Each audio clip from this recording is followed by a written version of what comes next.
অসমীয়া জাতিটো নিজৰ হাতত থাকিলে, নিজৰ পোছাকত থাকিলে কিমান ধুনীয়া দেখিবলৈ, আপোনালোকক দেখিয়ে আজি সকলোৱে অনুভৱ কৰিব। মই জোৰকে হাততালি বজাবৰ কাৰণে অনুৰোধ কৰিছো। অসমীয়া জাতিৰ এই ধুনীয়া, আপোনালোকে চাওক, অসমীয়া জাতিৰ এই ধুনীয়া চেহেৰা 10,000 গৰাকী মহিলাই নিজৰ অসমীয়া সাজ পোছাক পিন্ধি একেলগতে আমাৰ শংকৰী কলাকৃষ্টি প্ৰদৰ্শন কৰিবৰ কাৰণে আহিছে, দিহানাম প্ৰদৰ্শন কৰিবৰ কাৰণে আহিছে। মই সকলোকে একেলগতে হাততালি বজাবৰ কাৰণে অনুৰোধ কৰিছো। আমাক শংকৰদেৱে, যুগনায়ক শংকৰদেৱে, শ্ৰী শ্ৰী জগতগুৰু শংকৰদেৱে আমাক কেনেকুৱা এখন সুন্দৰ সমাজ দিছে, যি শংকৰদেৱে আমাক কেনেকুৱা সাজ পিন্ধিব লাগে, যি শংকৰদেৱে আমাৰ গীত কেনেকুৱা হ'ব লাগে, আমাৰ নৃত্য কেনেকুৱা হ'ব লাগে, আমাৰ ঘৰ কেনেকুৱা হ'ব লাগে, ঘৰৰ আৰ্হি কেনেকুৱা হ'ব লাগে, গোটেই অসমীয়া জাতিটোক অসমীয়া জাতি হিচাপে পৃথিৱীত পৰিচয় দিবৰ কাৰণে যিটো পৰিচয় গোটেই অসমীয়া জাতিটোক দাঙি ধৰিছিলে, তাৰ ভিতৰত আটাইতকৈ গুৰুত্বপূৰ্ণ মানুহজনৰ নামেই হ'ল শ্ৰীমন্ত শংকৰদেৱ। আৰু সেই শংকৰী পৰম্পৰাত, শংকৰদেৱৰ পাছত শংকৰী পৰম্পৰাত সৃষ্টি হোৱা এই নামটোৱে হ'ল আজি আপোনালোকে পৰিৱেশন কৰিব খোজা দিহা নাম। দিহা নাম মানে মই ইয়াত ক'বলৈ গ'লে, মই আচলতে বিশেষ যেটো নাজানো, মই বেছি ক'বলৈ গ'লে চাগে গীতালী বাইদেউহঁতে, নিৰ্মলা বাইদেউহঁতে মোক গালিয়ে পাৰিম, হয়নে নহয়? আৰু বিশেষকৈ কমলা ইয়াত আছে, কমলা গগৈ, হয়নে নহয়? আৰু ইয়াত পণ্ডিতবিলাক, সকলোবিলাক ইয়াৰ পণ্ডিতবিলাক আছে এই বিষয়ৰ, গতিকে মই সেইবিলাক বিষয়ে একো ক'বলৈ নাযাওঁ। কিন্তু এটা কথা ঠিক, দিহা মানে হ'ল দিহা। আমাৰ জীৱনটো কেনেকৈ চলাব লাগে তাৰ সমস্ত দিহা আমাৰ দিহা নামত পোৱা যায়। গতিকে সেই দিহা নামক আপোনালোকে সমূহীয়াভাৱে এনেকৈ ষ্টেডিয়ামৰ মাজলৈকে লৈ আহিছে। এনেকুৱাতে 10,000 গৰাকী মহিলাই একেলগতে পৰিৱেশন কৰিবলৈ লৈছে। আৰু সেই অনুষ্ঠানটো যে মোৰ সমষ্টি, আমাৰ সমষ্টি শিৱসাগৰত কৰিছে, তাৰ কাৰণে আমি যুগলপন্থী সাংস্কৃতিক কলা কেন্দ্ৰ আমাৰ তৰফৰ পৰা একদম কোটি কোটি ধন্যবাদ জনাইছো। মই অনুষ্ঠানটো ইমান বেছি ভাল হ'ব বুলি জনা হলে, ইমান বেছি ধুনীয়া হ'ব বুলি জনা হলে, মই বাইদেউক যিখন পইচা দিছো তাতকে বহুত বেছি দিলোহেঁতেন।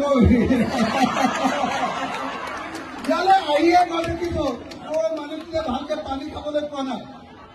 মই এতিয়া বেলেগ একো কৰিব নোৱাৰো, আপোনালোকৰ সকলোৰ কাৰণে তৎক্ষণাত চব বনাই দিব নোৱাৰো, চবৰ কাৰণে এবটল পানীয়ে দিম আৰু দেই এতিয়া। আৰু মই ৰাজহুৱাকে প্ৰতিশ্ৰুতি দিছো, এইটো অনুষ্ঠানত যদি কিবা ধাৰ ধুৰ থাকি যায়, মই অকণমান সৰুকে কিবা এটা সহায় কৰিছিলো, যদি কিবা ধাৰ ধুৰ থাকি যায় সেই সমস্ত ধাৰ ধুৰ মাৰি দিয়া দায়িত্বটো মই লৈছো।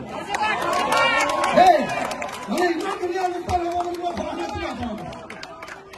চৰকাৰে যদি এইটো অনুষ্ঠান পাতিলেহেঁতেন অতি কমেও 10 কোটি টকা খৰচ কৰিলেহেঁতেন, হয়নে নহয়? আপোনালোকে নিজৰ পৰা কেই টকাকে দিছে? 100 টকা দি এনেকুৱা এটা অনুষ্ঠান আয়োজন কৰিছে যে চৰকাৰী যিকোনো প্ৰগ্ৰেমতকৈ এইটো প্ৰগ্ৰেম দেখিবলৈ বহুত ধুনীয়া হৈছে, হয়নে নহয়? হয়নে নহয়? হয়নে নহয়? গতিকে যুগলপন্থী সাংস্কৃতিক কলা কেন্দ্ৰ মই গোটেই শিৱসাগৰৰ মানুহৰ তৰফৰ পৰা, মই গোটেই শিৱসাগৰৰ মানুহ বুলি এইকাৰণে কৈছো যে আপোনালোকে মোক শিৱসাগৰৰ বিধায়ক পাতি থৈছে, গতিকে গোটেই শিৱসাগৰৰ মানুহৰ তৰফৰ পৰা মই বাইদেউ আৰু বাইদেউৰ লগত জড়িত থকা সকলোকে মোৰ তৰফৰ পৰা ধন্যবাদ জনাইছো। ইয়াতে যিসকল শিল্পী বাদ্যযন্ত্ৰৰ লগত জড়িত হ'ব, আৰু কমলাকে ধৰি আমাৰ কমলা, মোৰ মানে ভাই কমলা গগৈ ক'ত গলি? ঐ কমলা, কিমান দূৰত আছে তোমাৰ? কমলা গগৈ, দিহা নামৰ নাম মানে কমলা গগৈ, হয়নে নহয়? এই কমলা গগৈ আজি আমাৰ ইয়াত আছে।